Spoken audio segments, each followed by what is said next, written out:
Welcome to Advancing with Amy, mental health warrior and neurospicy mama.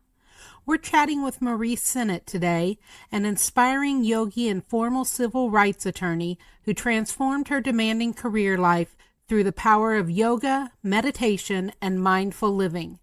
Discover how yoga helped Marie reclaim her health, focus, and happiness, and learn practical tips for finding time for self-care in your busy life.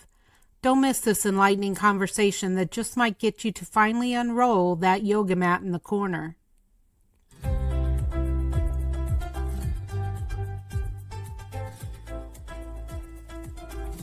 Okay, so we're here with Marie Sennett today, and Marie is, do you say yogi? I am a yogi, yes. I like that. Yeah. And she's also an expert at finding time for yourself and figuring out how to do that in your life. And so, Marie, tell us a little bit about yourself. All right, I will. But first, I'm so happy to be here, Amy. Thank you so much for asking to be on this podcast. I've listened to a number of them and I just love the work that you're doing. So thank you for giving me this. Oh, thank you very much. Happy to have you here. Oh, thanks.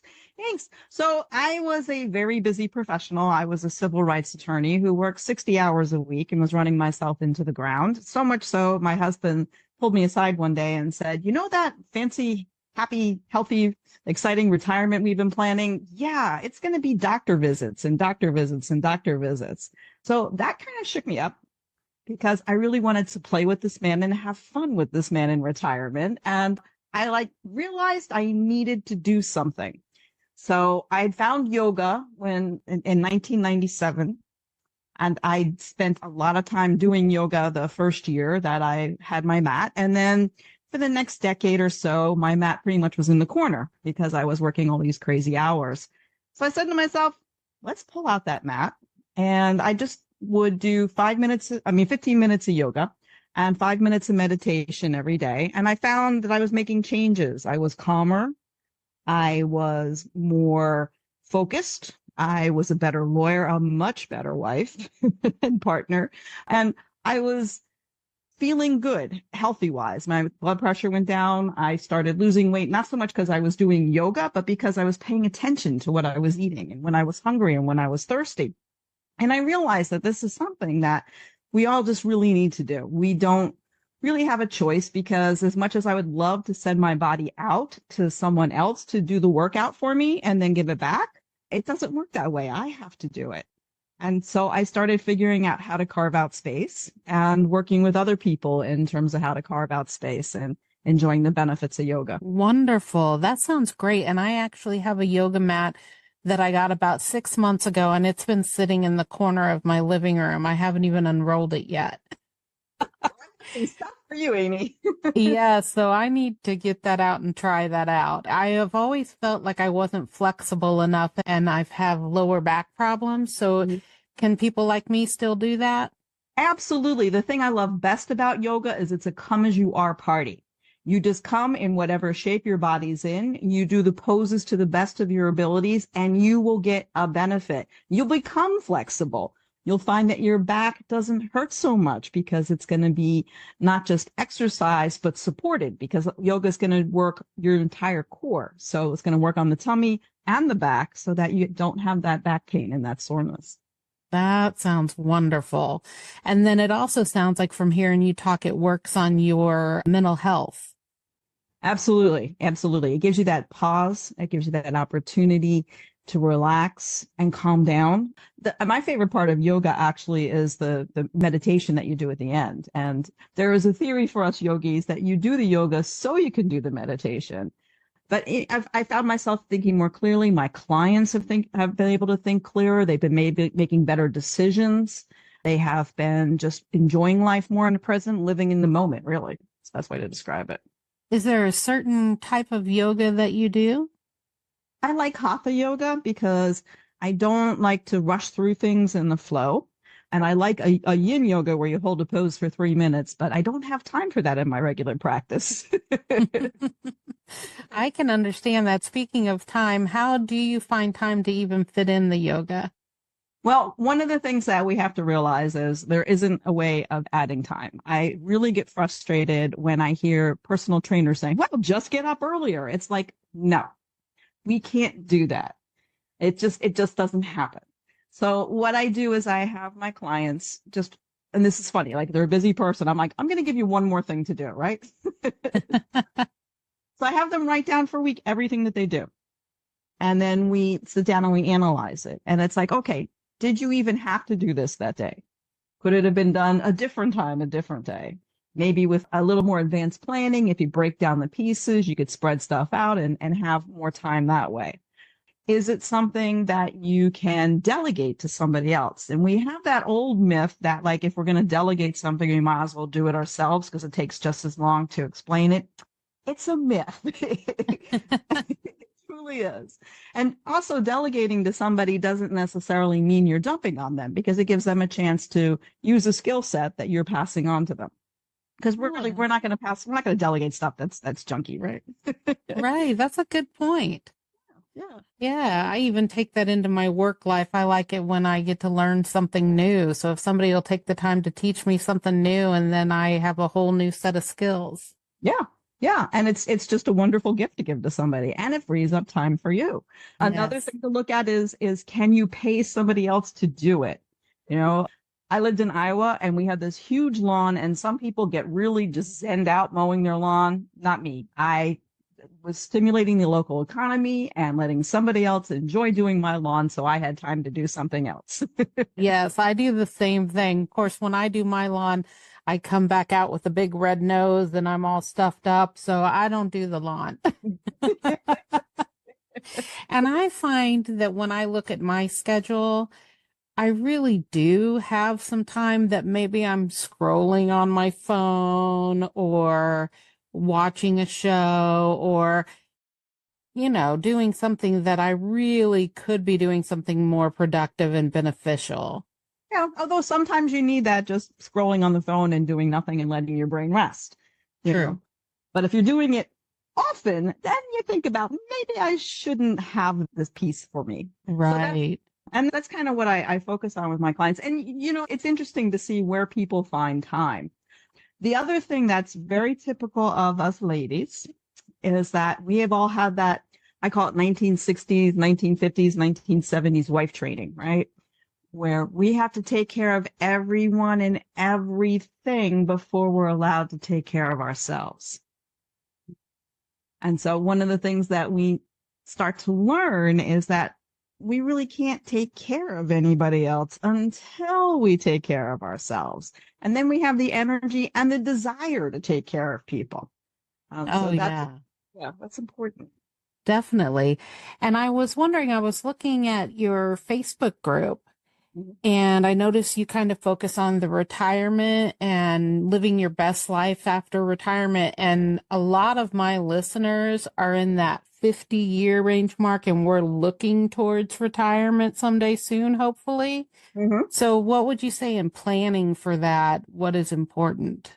Well, that is the key to what I love to do. That's like, actually, I've got a signature program for working on that. And the idea is you're going to think about what your desires are in retirement, right? Do you want to play? Do you want to have a job? What do you want to do? The main thing that we need to look at is not just the money, but where do we want to live? How are we going to replace that work identity? Because our work identity is key to us. You ask me who I am, I say, oh, I'm a lawyer. I'm like actually retiring from law in May. So what else am I going to be? Well, I'm going to be the yogi full time. Well, full time, quote unquote, because I'm going to be retired.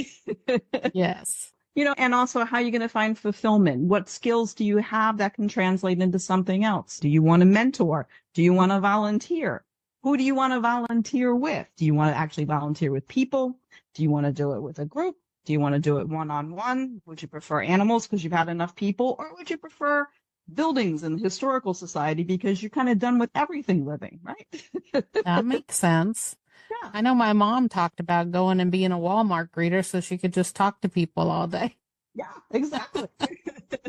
Yeah, and that's other things we look at too. How are you going to build your social network? Because so much of our social network is connected also. That's a good point. Yeah, yeah.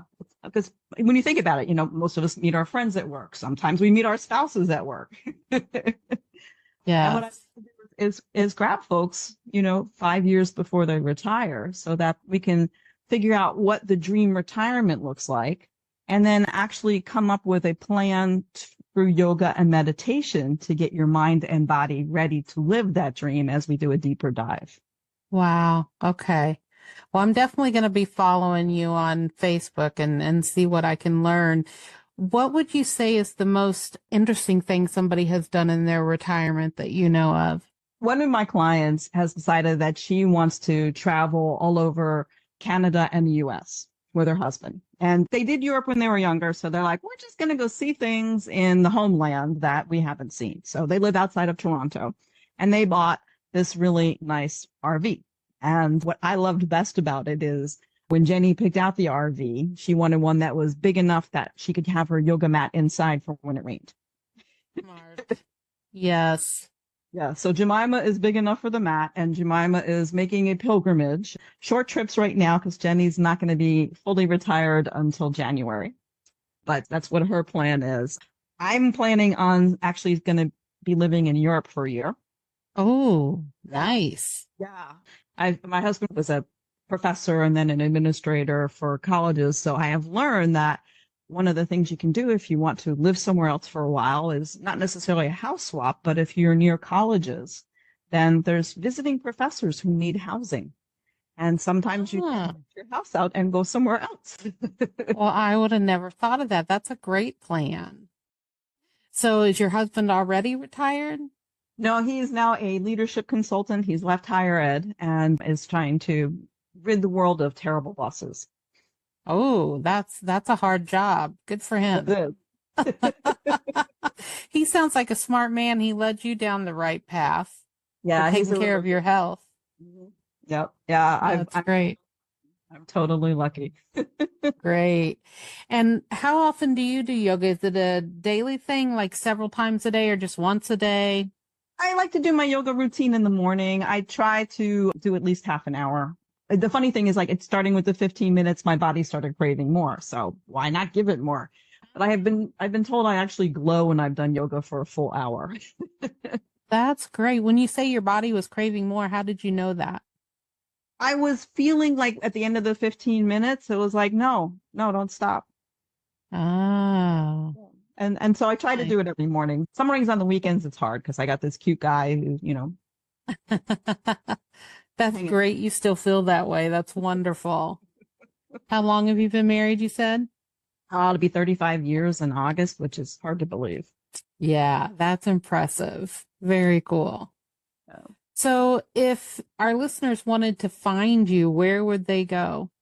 Facebook would be the place to find me. And I think you've got my contact information for that. Mm-hmm. But if you just go to Marie Sennett Yoga, you can reach me on Facebook, either through Messenger or putting a comment in on some of the things that we've got posted.